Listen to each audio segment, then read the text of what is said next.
சென்னை பெசன்ட் நகரில் மகளிர் சுய உதவிக் குழுவின் உணவு திருவிழாவை துணை முதலமைச்சர் உதயநிதி ஸ்டாலின் தொடங்கி வைத்தார். நேரலை காட்சிகளை பார்க்கலாம். கூடுதல் விவரங்களோடு இணைகிறார் செய்தியாளர் வினோத். விவரங்களை பதிவு செய்யலாம். பாலவேல் சென்னை பெசன்ட் நகர் கடற்கரையில் தமிழ்நாடு மகளிர் மேம்பாட்டு நிறுவனத்திற்கு நகர்ப்புற வாழ்வாதார இயக்கத்தின் சார்பில் நடைபெற்று வரும் மகளிர் சுய உதவிகளின் மாநில அளவிலான உணவு திருவிழாவை தமிழக துணை முதல்வர் உதயநிதி ஸ்டாலின் தற்போது தொடங்கி வைத்து அதை பார்வையிட்டு வருகிறார். அந்த காட்சியை நம்மால் பார்க்க முடிகிறது. இந்த உணவு திருவிழா இந்த பெசன்ட் கடற்கரையில் அமைக்கப்பட்டுள்ளது. மார்கழி மாதத்தை தொடர்ந்து இந்த பகுதியில் அமைக்கப்பட்டுள்ள இந்த உணவு திருவிழாவை தமிழ்நாடு துணை முதல்வர் உதயநிதி ஸ்டாலின் அவர்கள் திறந்து வைத்து தற்போது அந்த உணவு திருவிழாவை பார்வையிட்டு வருகிறார். மக்கள் இந்த உணவு திருவிழாவில் கலந்து கொண்டு ஏராளமானோர் இதில் கலந்து கொள்ள உள்ளனர். விவரங்களுக்கு நன்றி வினோத்.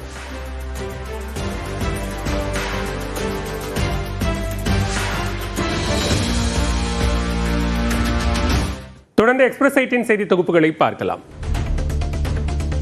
சேலத்தில் புதிதாக கட்டப்பட்ட வீட்டிற்கு மின் இணைப்பு வழங்க 8000 ரூபாய் லஞ்சம் வாங்கிய மின் வணிக ஆய்வாளர் பணியிடை நீக்கம் செய்யப்பட்டார்.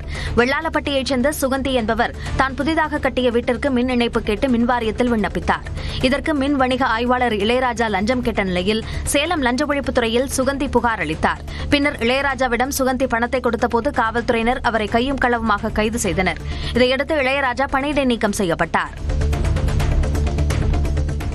தென்காசியில் மிதமான மழை பெய்து வரும் நிலையில் மேற்கு தொடர்ச்சி மலைப்பகுதியில் மேகக்கூட்டங்கள் அலை போல காட்சியளித்தன. கடந்த சில நாட்களாக வெயிலின் தாக்கம் அதிகமாக இருந்த நிலையில் குற்றாலம், கடையநல்லூர், சங்கரன்கோவில், சிவகிரி, செங்கோட்டை உள்ளிட்ட பகுதிகளில் சாரல் மழை பெய்தது. மேலும் மேற்கு தொடர்ச்சி மலைப்பகுதிகளில் மேகமூட்டம் படர்ந்து சென்ற காட்சியை பொதுமக்கள் ரசித்து பார்த்தனர்.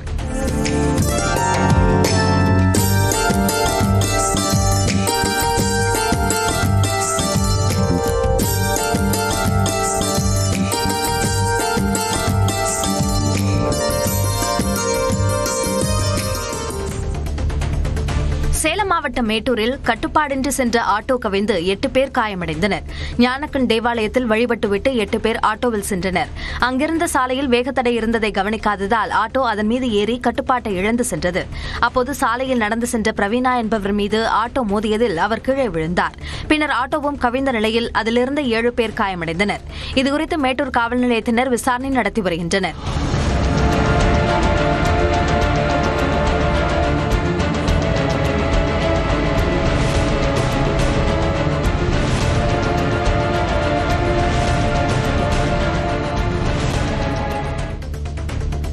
திண்டுக்கல் பேருந்து நிலையத்தில் அரசு பேருந்து திடீரென தீப்பற்றி எரிந்தது.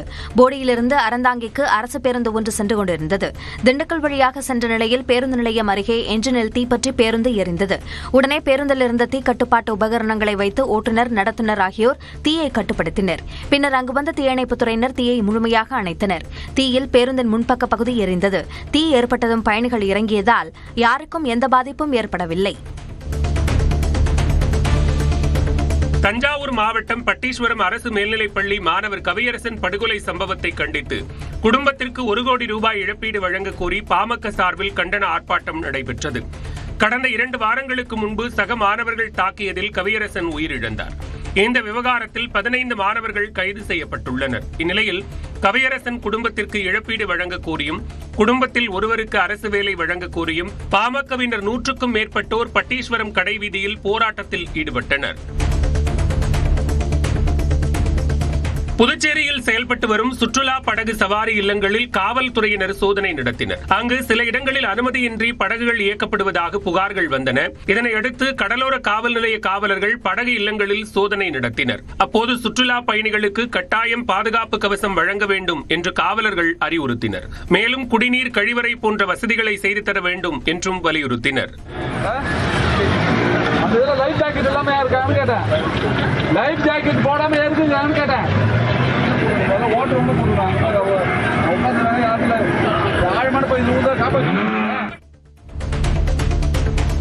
தூத்துக்குடி மாவட்டம் கோவில்பட்டி அருகே உள்ள தென்பழனி கழுகுமலை கழுகாசலமூர்த்தி கோயிலில் 1008 மலர்காவடி ஊர்வலம் வெகு விமரிசையாக நடைபெற்றது. கழுகாசலமூர்த்தி திருக்கோயிலில் ஆண்டுதோறும் மார்கழி மாதம் மலர்காவடி விழா நடப்பது வழக்கம். இந்த வகையில் நடைபெற்ற விழாவில் ஒயிலாட்டம், மயிலாட்டம், கரகாட்டம், பொய்க்குதிரை காலாட்டத்துடன் மேளதாளங்கள் முழங்க பக்தர்கள் மலர்காவடி சுமந்து வந்தனர். தொடர்ந்து கழுகாசலமூர்த்தி, வள்ளி தெய்வானைக்கு சிறப்பு அர்ச்சனை மற்றும் பூச்சொரிதல் நிகழ்ச்சி நடைபெற்றது.